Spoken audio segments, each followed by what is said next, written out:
રાજકીય સામાજિક આગેવાનો સાથે સાથે અમારા સંઘર્ષ સમિતિના તમામ કાર્યકર્તાનો હું ચૈતરભાઈના પરિવાર તરફથી આપ સર્વેનો ખૂબ ખૂબ આભાર માનું છું, કેમ કે આપે ચૈતરભાઈની લડતને જોઈ છે।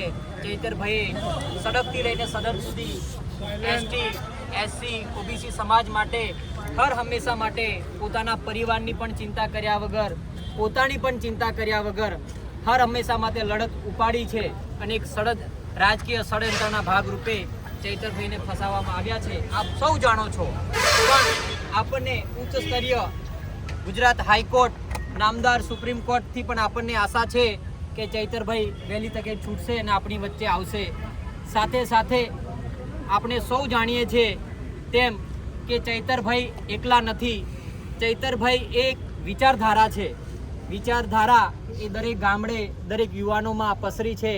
એના ભાગરૂપે એ ચૈતરભાઈની વિચારધારાને આપણે એને આગળ લઈ જવા માટેનો પ્રયત્ન કરવાનો છે। ઘણા સત્તા પક્ષને, ઘણા રાજકીય કિન્નાખોરી રાખવાવાળા લોકોને એવું મનમાં છે કે ચૈતરભાઈને જેલમાં મૂકી દેવાથી ચૈતરભાઈનો અવાજ દબાઈ જશે, એમની વિચારધારા અટકી જશે। પણ તમારે બધાએ જવાબદારી લેવાની છે કે વિચારધારા દરેક ઘરમાં જાય અને ક્રાંતિ સ્વરૂપે બહાર નીકળે અને આવનાર સમયની અંદર આનો બદલો તમારે અને મારે સાથે મળીને લેવાનો છે। બધા તૈયાર છો ને?